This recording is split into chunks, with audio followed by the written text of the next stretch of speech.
우리는 지난주에 정말로 감사해야 할 세 가지에 대해 정의를 내렸습니다. 일반적으로 우리는 우리 욕심을 채워주는 것에 감사한다고 말씀을 드렸었고, 그러나 그리스도인은 첫째로 예수님이 우리에게 계심을 감사해야 한다는 것과 교회를 우리에게 허락하신 것을 감사해야 하는 것, 그리고 함께 사랑하고 함께 나눌 수 있는 이웃이 있음을 감사해야 됨을 말씀을 드렸습니다. 오늘은 그 이상, 바로 우리의 주님 되신 예수님 하나님의 사랑에 대한 감사를 이야기하려고 합니다. 일반적으로 추수감사절이나 매추감사절이 되면 우리는 살아온 과정과 여정에 대한 이야기를 자주 하게 되는데, 아니요, 실은 그러한 차원 낮은 감사보다 내 삶 속에 나와 동행하시는 하나님에 대한 깊이 있는 영적 세계의 감사를 누리며 살아가는 것이 더 옳다고 생각이 됩니다. 마음을 열어주는 101가지 이야기란 책이 1권, 2권, 3권 시리즈로 쭉 나와서 소개가 된 적이 있죠. 그 3권에 소개된 이야기 하나가 기억에 남는 게 있습니다. 아마 로버트 거스라는 분이 기록을 했던 걸로 기록을 하는데, 한밤에 찾아온 손님이란 제목이었더라고요. 그걸 찾아보느라고 정리를 찾아보니까, 근데 그 내용은 간단해요. 이 한 가족이 딸과 아내와 함께 여행을 떠나는 거예요. 근데 캠핑카 같은 그 홈카를 타고 여행을 떠났는데, 차를 세워놓고 쉬는 사이에 4명의 무장 강도가 들이닥친 겁니다. 다 때려 부수고 유리창을 깨고 난리가 났고요. 이 가장이 그동안 머리에 계속 많은 생각을 한 거예요. 혹시나 말이야, 이런 일이 있으면 어떻게 우리 가족을 지킬 것인가, 가장의 권위를 말이지, 가장이. 그리고는 생각했던 대로 얼른 뛰어올라 자동차 시동을 걸고 차를 출발시키려고 했지만 신기하게 시동이 안 걸리는 거예요. 참 신기하게 급하면 시동이 안 걸립니다. 이게 몇 차례 시동을 실패하고 결국은 붙들린 거예요. 그리고는 온 집안을 다 뒤지고 있는 그 강도를 쳐다보기만 해야 했던 겁니다. 강도들이 제일 먼저 했던 것은 이 남자를 떠다미로 엎드리게 해놓고 이것저것을 다 뒤져 지갑을 찾아가고, 그리고 카드를 빼가고, 그런 온 집안을 뒤지기 시작을 한 거예요. 덜덜 있는 아내와 아이를 보면서 내가 할 수 있는 게 아무것도 없다는 사실을 깨닫는 순간, 그게 머릿속으로 스친 하나가 있었어요. 뭘까요? 하나님께 대한 기도였어요. 내가 더 이상 지금 아무것도 할 게 없는 거예요. 이 건장한 청년인데 지금 차 안에서 막 온 뒤집고 난리가 나고 총을 들고 있는데 꼼짝을 못 하겠는 거예요. 그래서 간절한 마음으로 기도하기 시작했죠. 주님, 우리 가족을 지켜 주옵소서. 그때 머리에 스친 성구가 하나 있었어요. 시편 23편 5절이었어요. 주께서 내 원수의 목전에서 내게 상을 차려주시고. 아니, 세상에 지금 상황이 이게 맞지도 않는 말씀이 떠오른 거예요. 아니, 이게 뭐야 이게. 그리고는 그 말씀을 잊으려 해도 그 말씀이 한번 떠오르고 난 다음 자꾸 되새겨지는 거예요. 그래서 그 말씀을 의지하기로 하고 가만 말씀을 생각하니까 무슨 생각이 들었냐 하면, 아, 그래, 만약 이들이 내가 초대한 손님이라면, 강도가 아니고 초대한 손님이라면 나는 어떻게 해야 할 것인가, 그런 생각을 하고 나니까 겁이 조금 사라지기 시작을 하면서 가만 그들을 쳐다봤어요. 봤더니 이 강도들도 초짜인지 귀중한 물건 있는 데 놔두고 아닌 데만 막 이것저것 뒤져 막 지저분하게 만들고 있는 거예요. 그래서 얼른 이렇게 말했어요. 저기, 거기가 아니고요, 거기가 아니고 거기가 그 옆에 봐요, 옆에. 아이, 그거 말고. 그럼 자기가 직접 가가지고 서랍을 열고 카메라를 꺼내서 이게 미러러스인데 그 설명을 하면서 촬영법을 알려주고 그걸 건네준 거예요. 그뿐만 아니라 냉장고를 열어서 시원하게 식은 그 사과를 꺼내가지고 건네주기도 하고, 뭐 이러면서 분위기가 조금 완화해진 것 같은 느낌이 들었어요. 이 마음속에, 아, 이게 되는가 보다 했더니 웬걸 갑자기 그들 중에 하나가, 야, 여기서는 안 되겠다. 그랬더니 차를 몰고 어디론가 이동하기 시작을 한 거예요. 이동을 하는 도중에도 그들은 계속 차를 뒤지고 있는 거예요. 하나님, 이게 어떻게 된 일인가요? 자꾸 묻는데도 이 마음속에는 시편 23편 5절만이 떠오르는 거예요. 그래서 결단을 했어요. 하나님, 그래요, 제 손님으로 알고 주의 사랑으로 대하겠습니다. 그럼 마음을 완전히 바꿨어요. 그걸 하나씩 하나씩 꺼내가지고 그들 앞에 내려놓으면서 이건 아마 팔면 얼마쯤 될 건데 파는 것보단 쓰는 게 좋을 거고, 그리고 기타를 꺼내가지고 기타를 둥당둥당둥당 연주해보면서 이건 내가 언제 얼마 주고 산 건데 그러면서 건네주고 하나씩 건네주기 시작을 한 거예요. 그러고 있다가 마음에 불안함이 어느 정도 사그라지니까 갑자기 마음속에 노래가 하나 탁 떠오른 거예요. 여러분 혹시 그 관타나메라라는 노래 아십니까? 모르십니까? 관타나메라, 모르세요? 이거 들려주려고 하다가 예배 시간에 또 유행어 틀었다고 누가 더 기절할까봐 그냥 말았습니다. 근데 그런 노래가 있어요. 관타메라 과이라 이렇게 나가는 그 노래가 있는데, 이 당시만이야 지금 요즘까지도 굉장히 유행하는 노래고 가족끼리 자주 부르는 노래고 아주 간단하기 때문에 외우기가 좋아서 아이들도 잘 부르고, 그래서 슬그머니 이 노래를 관타나메라 관타나 부르기 시작을 했는데 딸이 이 노래를 따라 부르는 거야. 그 좀 이따 긴장했던 아내도 따라 부르고 가족들이 따라 부르니까 같이 있던 4명의 강도들이 다 따라 부르기 시작하는 거예요. 그래서 이제 한참 산골로 들어가서 어느 마을 앞에 도착을 하더니 이 노래를 몇 번을 한참을 부르고 같이 쿵짝쿵짝 노래를 부르고 들어갔는데 차를 세우더니 이러더라는 거예요. 여기가 우리 동네라고. 그 얘기를 딱 듣는 순간 죽지는 않겠구나 하는 생각이 든 거예요. 죽이려는 사람들이 자기네 집 앞에 동네까지 차를 몰고 가겠어요. 그러더니 그들이 내리면서 갖고 있던 거 하나씩을 다 꺼내놓기 시작을 하더라는 거예요. 기타도 내려놓고 뭐 다 내려놓더니 나중에 면허증, 카드 다 내려놓고 이러더랍니다. 우리도 너무 가난해서 이런 일을 했지 나쁜 사람은 아닙니다. 그러면서 우리가 너무 힘들어서 그랬는데 놀라셨다면 죄송합니다. 그리고는 아디오스, 그리고 인사를 하더랍니다. 아디오스가 뭐예요? 신의 은총이 그대들과 함께, 이렇게 인사한 거예요. 그리고는 총총히 가면서 인사를 꾸벅꾸벅하고 갔다는 거예요. 저는 실은 전달을 제대로 잘 못하고 있는데 이 글을 처음에 읽을 때 몇 번을 읽었는데 막 눈물이 앞을 가렸어요. 그리고 제가 그때 기도하면서 이렇게 기도했어요. 하나님, 이들이 갖고 있는 기도 응답에 대한 모습과 주님이 가르쳐준 사랑을 전달하는 이들의 사랑의 모습이 오늘 나의 마음속에 있었으면 좋겠다고 기도했어요. 죽을지도 모르는 그 상황에서 강도들을 향해 주의 말씀을 떠올리고 그 말씀대로 행하겠다는 결단이 보통 힘든 일이 아닌데 그렇게 했다는 것과 그 말씀에 주는 사랑의 포인트를 놓치지 않았다는 거예요. 그 사랑이 온 가족을 살려주었던 겁니다. 사랑하는 성도님들, 맞습니다. 그리스도의 사랑을 가지고 대했던 강도들은 그들이 어려웠기 때문에 이렇게 할 수밖에 없었다고 사과하고, 그리고 하나님의 은총이 그들과 함께 있기를 소원한다고 빌고 떠나갔어요. 가족들이 여러분 뭐 했겠어요? 끌어안고 엉엉 울었다고 그 글의 마지막에 기록되어 있더라고요. 온 가족이 끌어안고 울었다. 여러분, 참 힘들고 어려운 시기를 우리가 살아가고 있습니다. 하지만 가만 살펴보세요. 저와 여러분이 힘들다고 말하는 힘든 내용은 뭔가요? 경제적인 것 혹시 아닌가요?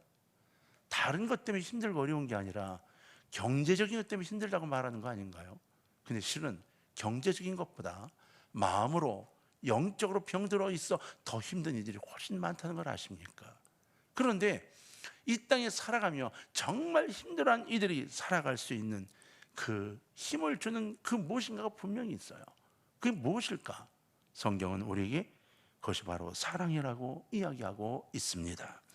힘들고 어려울 때 우리에게 살아가야겠다고 결단을 하도록 힘을 주는 것, 바로 사랑이라는 거예요. 사람을 살리는 능력 또한 사랑인 겁니다. 톨스토이는 인간들에게 삶의 의욕과 기쁨과 의미를 주는 것은 사랑이라고 주장했죠. 삶의 의미를 잃게 된 사람들이 누군가의 사랑에 힘입어 삶의 의미를 되찾게 되고, 실에 빠졌던 사람들이 누군가의 사랑을 통하여 새로운 용기를 얻게 되고, 그리고 자포자기로 방황하던 사람이 사랑 안에서 희망을 보게 되는 겁니다. 사랑은 악의와 분을 품고 있는 사람의 마음을 돌려놓을 수 있는 위대한 무기입니다. 베푸는 사람과 받는 사람 모두를 살리는 것, 이것이 바로 사랑임을 여러분 마음속에 품으시기를 주의 이름으로 부탁합니다. 누구의 사랑을 받기를 기대하는 것보다 내가 사랑을 나눠주는 사람이 되도록 기도하는 것이 얼마나 좋겠어요. 사랑은 말이에요, 이렇듯 무한한 에너지를 보유한 은혜의 선물이 틀림없습니다. 그리고 이 선물이 바로 이제 어디인가? 바로 성경 말씀에 그 답이 들어 있습니다. 이 선물의 답이 바로 예수 그리스도 그리고 우리 하나님이시라고 말씀하고 있는 거예요. 자, 요한일서 4장 7절로 10절의 말씀을 좀 보면 이렇게 되어 있습니다. 요한 교독을 할까요? 화면에 나가니까. 자, 사랑하는 자들아 우리가 서로 사랑하자. 사랑은 하나님께 속한 것이니 사랑하는 자마다 하나님으로부터 나서 하나님을 알고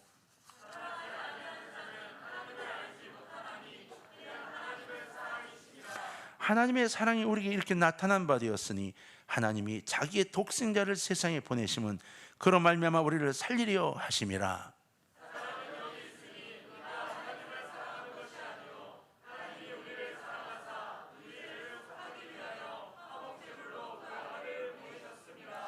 아멘. 사도 요한은 아가페의 사랑은 하나님께 속한 것이라고 선언했습니다. 선언한 것만이 아니라 하나님이 곧 사랑이시다 라고 정의를 내렸습니다. 우리가 사랑할 때에만 하나님을 알게 된다고 우리에게 가르치고 있어요. 사랑하는 동안의 가정 여러분, 하나님을 알고 싶어요? 하나님을 사랑할 수 있기를 주의 이름으로 축원합니다. 여러분, 하나님께 속하고 싶어요? 하나님을 사랑할 수 있기를 바랍니다. 바로 그분이 하나님이시기 때문이고 그분이 사랑이시기 때문인 겁니다. 하나님의 사랑을 받는 사람이 되고 하나님을 사랑할 수 있는 사람이 되도록 여러분 마음 먼저 정리하시기를 바랍니다. 그렇다면 이 하나님의 사랑은 어떠한 것일까요? 호세아서 오늘 본문으로 돌아가면 아주 복잡한 성구를 우리가 9절을 읽었는데요, 정리를 좀 하면 아주 간단합니다. 북이스라엘이 우상을 숭배하고 사회적으로 정의롭지 못한 것에 대해서 회개를 촉구한 내용으로 되어 있어요. 북이스라엘이 하나님을 떠난 겁니다. 우상을 섬긴 거예요. 불순종한 거예요. 그리고 도덕적으로 다 무너진 거예요. 호세아는 무엇보다도 당시 북이스라엘의 우상 숭배에 대해 신랄하게 비판했던 사람입니다. 하나하나 낱낱이 지적했지요. 호세아서에 하나하나가 다 들어있습니다. 우상 숭배는 하나님께 대한 음행이며 그에 따른 심판이 있을 것이라고 이스라엘 백성에게 강력하게 예언한 것이 호세아예요. 그런데요, 정작 호세아의 예언은 가만 정리를 해보면 너희가 이렇기 때문에 멸망받을 거야, 너희가 이렇기 때문에 뭐 할 거야 라고 질책하고 끝난 것이 아니라는 거예요. 호세아의 예언은 이러한 상황 속에서 너희가 심판받을 거라고 선포하는 것이 아니라 심판을 받을 수밖에 없기 때문에 돌아와야 한다는 사랑의 고백이었던 겁니다. 호세아의 예언은 이스라엘을 향하신 하나님의 크고 크신 사랑에 대한 선포였다는 것이 더 맞지요. 우리는 부정적인 면에서 심판을 선포하신 거라고 말할지 모르지만 아닙니다. 호세아서는 일방적으로 사랑한 이스라엘에 대한 하나님의 사랑의 고백서입니다. 본문에 나타난 하나님의 사랑을 살펴보면 첫 번째로 하나님의 사랑은 마지막까지 포기하지 않는 끝까지 사랑하시는 사랑이라고 하는 겁니다.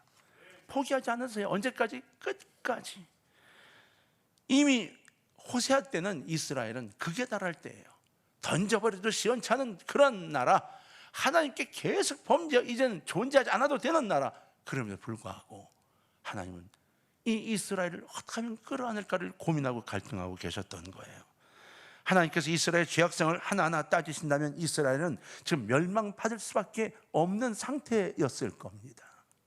그러나 하나님께서는 하나님께 불순종하고 배반한 이스라엘까지도 포기하지 않으셨다는 거예요. 우리는 간혹 선교사님들이 오셔서 선교 보고할 때 하시는 말씀이 그런 말씀을 듣지요. 이 나라는 정말로 하나님을 믿기 힘든 나라입니다. 하나님을 믿는 사람들을 핍박하고 그런 얘기를 많이 듣지요. 근데 마지막에 뭐라 하세요? 그럼에도 불구하고 하나님이 이 나라를 사랑하십니다. 이것이 하나님의 사랑이었던 겁니다. 지난번에 오셨던 김영함 선교사님도 인도에서 오래 사역을 하셨죠. 그리고 남아프리카 공화국으로 옮겨갔는데 인도의 사역에 대해서 지금도 고개를 절레절레 흔들어요. 얼마나 힘들었는지, 얼마나 정력을 쏟아붓고 실망을 했는지. 근데 그 두 내외의 마지막 이야기는 그래도 하나님이 인도를 포기하지 않으신다는 것이었어요. 여러분, 우리도 그 하나님의 사랑에 감사해야 합니다. 우리를 가만 들여다보세요. 우리도 주님께 하나하나를 다 따지면 버림받을 수밖에 없는 존재이잖아요. 근데도 하나님이 나를 포기하지 않으십니다. 여러분, 하나님께서는 불순종과 배반한 이스라엘 포기하지 않고 호세아서 14장 1절로 3절 이렇게 말씀하셨어요. 자, 교독을 해볼까요? 이스라엘아, 내 하나님 여호와께로 돌아오라. 내가 불의함으로 말미암아 엎드러졌느니라.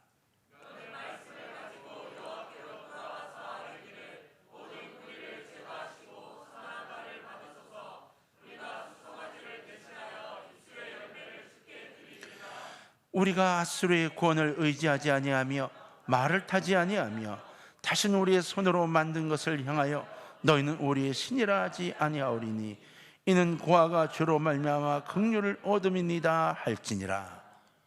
아멘. 하나님이여, 이스라엘아, 내가 지금 이 징후로 있느냐, 내가 불을 내릴 거다, 이렇게 하지 않으시고요, 내 하나님 여호와께로 뭐하라?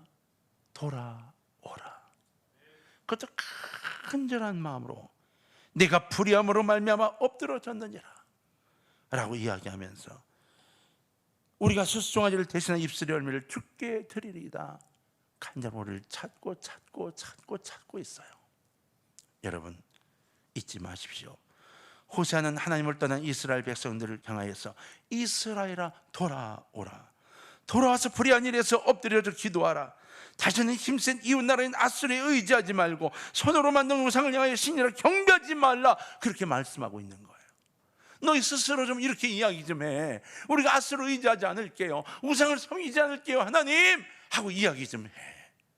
그럼 내가 너희를 끌어안을 거야 라고 하나하나를 다 가르쳐주고 계신 거예요. 이스라엘 백성들이 마지막까지 기회를 잃고 영영 돌이킬 수 없는 자리로 떨어져 버릴까 봐 애간장을 태우신 하나님의 심정이 여기 그대로 기록에 나타나 있지 않습니까? 하나님의 사랑은 이렇게 마지막까지 포기하지 않는 사랑입니다. 아유, 교회에서 그냥 내가 교회 떠난 지 10년이 됐는데 또 연락이 와, 교회 오라고. 지독해. 아니요, 그 한 영혼 성도를 만들기 위해서 교회들 만들어 예산을 늘리기 위해 헌금을 받기 위해서가 아닙니다. 아니요, 바로 이 하나님의 사랑 때문입니다. 하나님이 포기하지 않으시니까 교회도 포기하면 안 되는 겁니다. 그래서 기도하고, 그래서 걱정하고, 그래서 또 기도해야 하는 것이죠. 잊지 마십시오. 하나님의 사랑은 아무리 약해도 나를 포기하지 않으신다는 것을. 두 번째는 하나님의 사랑은 용서하시는 사랑입니다. 14장 4절에 내가 그들의 반역을 고치고 기쁘게 그들을 사랑하리니 나의 진노가 그에게서 떠났음이니라 말씀하셨어요. 하나님께서 이스라엘의 죄악을 용서하시겠다는 말씀이신데 회개하고 돌아오기만 한다면 어떤 죄든지 용서하시겠다는 말씀이에요. 회개는 용서의 전제 조건이며 구원의 전제 조건입니다. 하나님께서 이스라엘을 용서하신 것은 이스라엘을 구원하려 하시는 사랑의 결단이셨던 겁니다. 우리도 마찬가지입니다. 우리를 용서하시기로 결단하고 계십니다.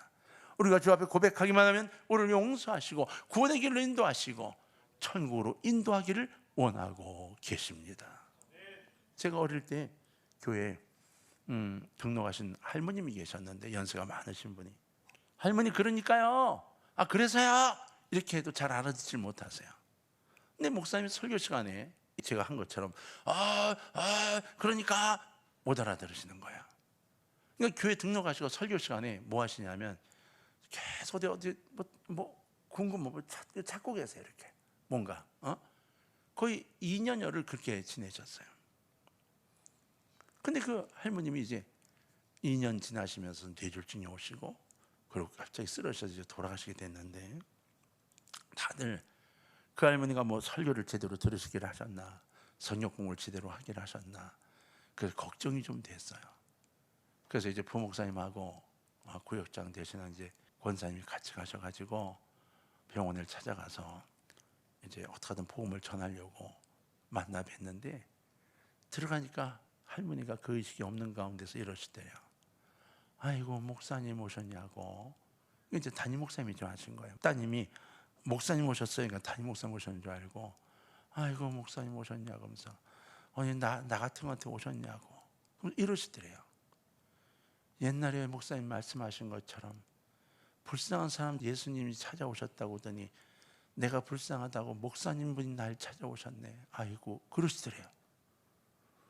같이 갔던 부목사님이 그 말씀을 듣고 가슴이 울컥해가지고, 그렇습니다 할머님, 그렇게 기도해주고 울며 나왔다는 거예요. 와서 목사님에게 보고하면서, 목사님, 할머님 구원의 확신을 갖고 계세요. 그렇게 얘기했대요. 왜? 그 할머님이 예수님이 내게 다가오셔서 나를 천국으로 데려가려 다 용서하신 걸 내가 믿는다고 고백을 하시더라는 거예요. 잊지 마세요. 인간의 눈으로 보는 것과 달라요.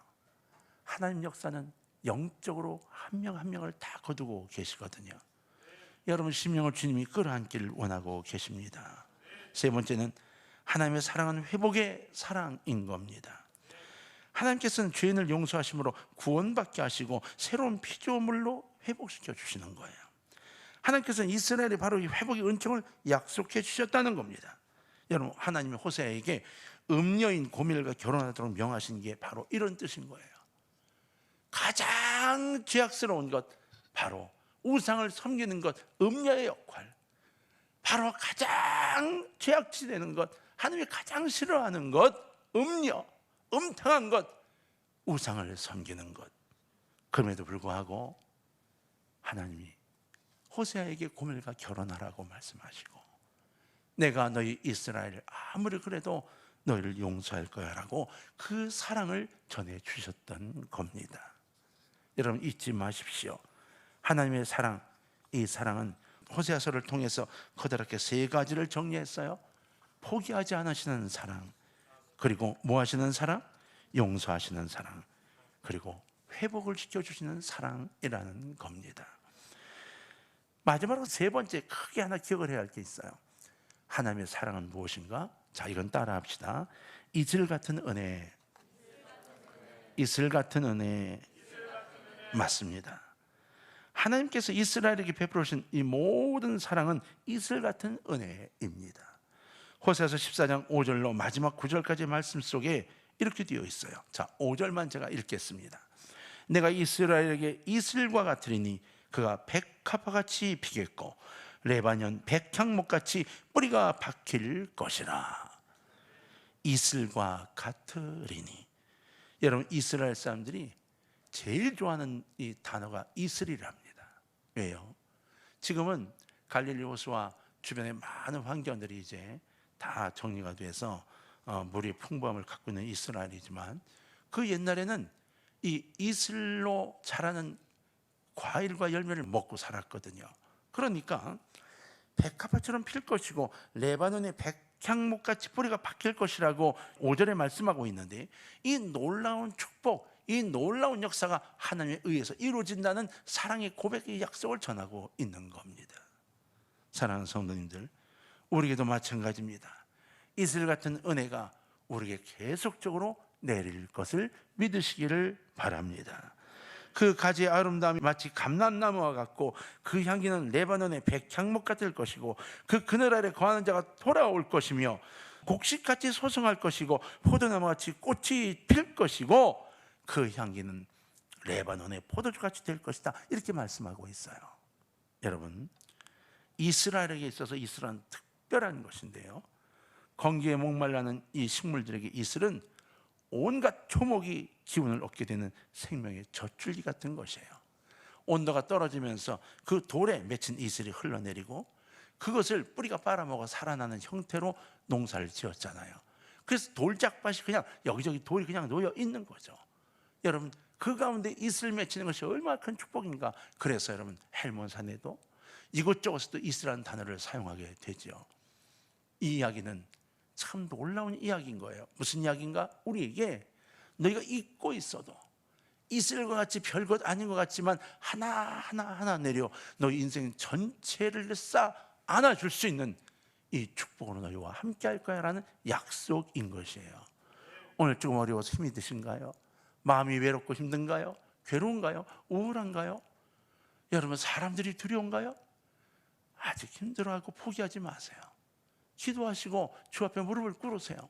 이슬과 같이 한 방울 한 방울 떨어지는 것 같지만 결국 그 이슬이 내 인생을 뒤바꿔 놓을 수 있는 놀라운 축복임을 깨닫게 될 것입니다. 여러분, 오늘 우리는 이 짧은 시간에 하나님 사랑에 대한 이야기를 호세아를 통해서 이야기를 나누었어요. 그런데 오늘 추수감사주일, 지난주에 이어서 오늘까지 우리는 사랑에 대한 이야기를 쭉 정리를 했는데요, 가슴에 두셔야 될 게 있습니다. 제발 우리가 1년 먹고 산 것, 그저 우리에게 주어진 재물, 그저 질병에서 고쳐주신 것, 이것만 가지고 감사하는 아주 차원 낮은 감사가 아니라 영적으로 나에게 동행하시는 하나님, 내 인생을 붙잡고 가시는 하나님, 내 삶 전체를 이끌어 가시는 하나님, 내가 어떤 경우도 나를 끌어안고 용서해 주시는 하나님, 이슬과 같은 은혜로 내 삶 전체와 우리 가족을 책임지는 하나님, 내가 속한 사회를 책임지는 하나님께 감사할 수 있는 차원 높은 감사에 감동이 있는 오늘이 되기를 주의 이름으로 부탁을 드립니다. 우린 이번 주간 진검다리 특별 새벽기도를 마쳤습니다. 총 60일 중에 이 코비드19로 인해서 30일밖에 하지 못했지만 그 30일 여정 속에 하나님이 함께 하셔서 정말 주 앞에 기도할 수 있는 시간을 허락하시고 기도하게 만들어 주셨습니다. 이제 우리는 좀 더 깊이 있는 감사를 드릴 때가 된 거예요. 여러분, 이 남은 2020년과 21년도가 제발 내가 속한 가정, 내가 속한 직장, 내가 속한 사업체, 내가 속한 학교, 내가 속한 사회, 이 나라, 이 전체가, 그리고 교회가 하나님의 축복 속에 성장하고 사랑을 나누는 것이 될 수 있도록 기도해 주시기를 주의 이름으로 부탁합니다. 자, 옆에 분과 한번 인사합시다. 주의 사랑에 감사합니다. 복 받는 새해가 되세요. 2021년 올해 미리 좀 준비했으면 좋겠습니다. 하나님 우리와 함께 하실 줄로 믿습니다.